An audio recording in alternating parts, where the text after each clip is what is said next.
Welcome back to Mr. Buckall's channel. Today's episode, we're going to go over a 3-year review of this Timberdevil Powersplit machine. Before we start this review, we just wanted to let you guys know nobody's paying me for this review at all. This is just because I believe this is a great machine. If you like this kind of content, like and subscribe. There'll be more of this kind of content. When I originally got this machine, about 3 years ago, it was to do the surplus wood that was too big for my processor. It wouldn't go through the processor. It was 10 inches was the biggest the processor would do. And I got this machine to do the stuff that was too big for the processor. And after using the machine for about 3 hours, I sold my processor. And I've been using this machine ever since. It's a little bit slower than the processor, but much better quality control.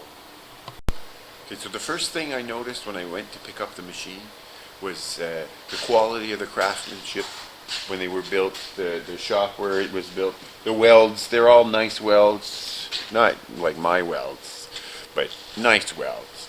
And everything was nice. All the hose, good quality hoses, good quality valves, good quality parts. Everything is built well. There's no odd parts that don't seem like they were done right. So, and I've had no issues in the 3 years I've run it.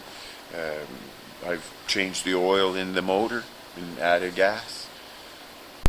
And what's really noticeable with this machine when you start using it is the quality of the firewood that you get out of it. You can take pieces that were rotten in the middle and you can cut the rot out. You could cut the rot out, or if it has bugs in the middle, you could cut the bugs out. If it, you could take really gnarly pieces of wood and make it really nice wood. So you end up with really good quality wood, which I didn't get with my previous processor, which I shall not name. Okay, and the other thing that with this is I was able to get a lot of repeat customers that I didn't get the first few years. I'd sell hundreds of cords and I'd never get a single repeat customer. Always new customers. So with this machine, I'm able to get now, people want my wood years in advance. There's no more new customers. I get new customers, but it's not for the same reasons. I used to only get people that were freezing, and people that are freezing, they don't complain about the quality of the wood. They want heat. So nobody was telling me, and I was getting new customers. Now with this machine, I have the best wood, and people want the wood year after year. For me, for my consistency of the quality control that I try to maintain here, is I drew a couple lines here. This is 14 inches, 16 inches, 18 inches. So my pieces are between 14 to 18 inches. So my pieces, they always fit within those specs. I do everything with a chainsaw, so it's hard to be always exactly at 16. Okay, and now when you're cutting, when you're splitting the wood, you have your RPM all the way up on the motor. The speed control for the conveyor is just slow enough to keep the wood moving away. That's all you need, the wood to move away. If it's accumulating, you just go a little faster. You don't need to go all the way too fast, because then it's just turning for nothing anyways. So you just set it to not too fast. It'll fill up. I use it sometimes. I don't even use it to load. I use it to like a wheelbarrow. I'll go chop some wood up, split some wood up over here, and then I once it's full all the way to the top, then I can drive it to where I want to dump it in the yard. Just move it around, just like that. One of the greatest features of this machine is its mobility. It's a step saver. If you could save 10 steps, it's great. If you could save 500 steps in the day, It's just amazing how much wood you could actually do with the machine that's well thought out. You could, I buck my wood and I push it in a big pile with the tractor, and I'll park it on the right hand side of the machine here. So it's a big pile right here.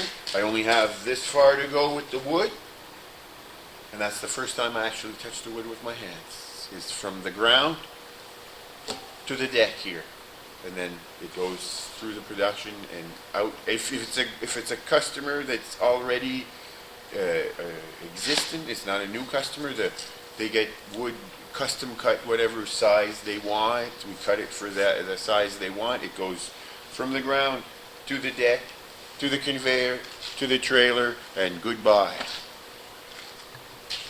Okay, so it is powered by Honda. This one is the GX 340. I believe it's 11 horsepower.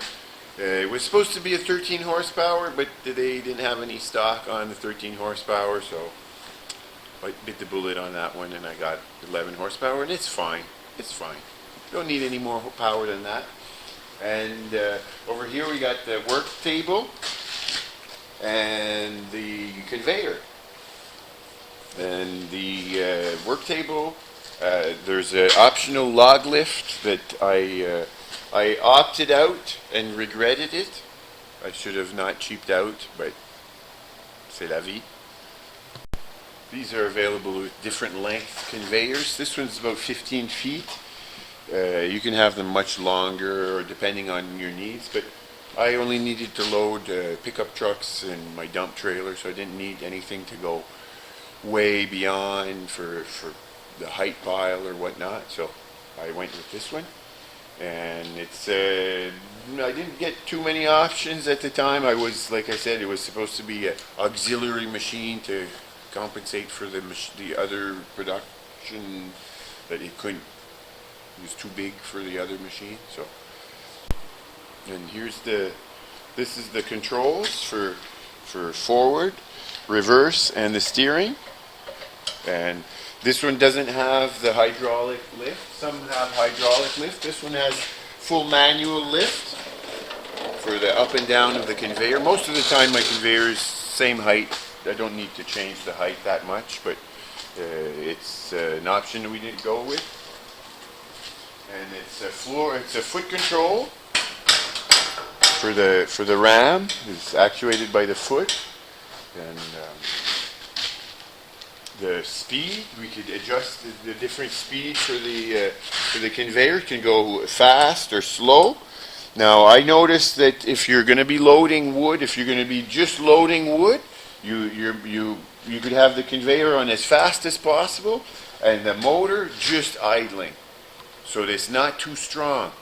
Because if it's on faster speed, the motor is too strong. The hydraulic will be really strong. And if it binds, it jams up here sometimes. A piece will jam up here, and if it's just idling and the hydraulic's not full powered, then it will just a little jam, not a big jam, easy to get out. But if it's full power, it'll jam in there pretty solid. And then it'll also, if you have debris and you're moving with the conveyor, it could jam down under here. So those are the two spots to watch. And I also noticed that the pieces that are typical that jam are the pieces that are not completely separate. If they're dangling or something, it's gonna jam up there potentially. Not all the time. Probably 1 in 1,000 or 1 in 2,000, but eventually it'll jam. And here are a few modifications I did to the machines.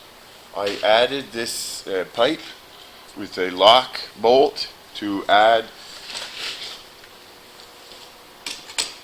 a shade, so I could get some shade. It's with the typical bar style. Fits right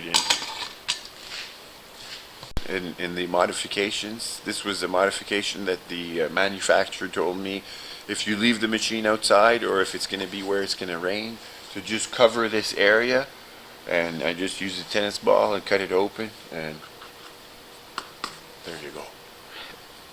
Also modified down here the foot protector for the actuator here. This was just welded on the edge here. I added this metal strip and had it welded up to the edge on top here, so now it's really solid. I could stand up on this and there's no way it would break or anything like that. Then I modified, I added a Teflon between right here. I added the Teflon between the two pieces, so just wear on the Teflon. And then the other thing was this conveyor is very loud and screechy, very screechy. Metal screech. So what I do is I put a little tray under here. I put and I put another tray over here. And I run the conveyor with the trays under there, and I dump a little bit of oil onto the bed, and I let it run, and then it stops making noise for maybe 3 to 5 days, depending on how much oil I put, what's the quality of the oil. But I don't put a lot of oil, but just a bit to cover the plate here so it just doesn't squeak. If you guys want to see the machine running, we got episode 4 that is mostly splitting, but we're going to have some more episodes with running the machine, loading, all kinds of things. It's an amazing machine. If you like these episodes, like, comment, and subscribe. If you got a machine just like this, you let me know. If you got one with the option that I cheaped out on, you let me know. Just don't let me know how much you use the option. Just let me know you have it.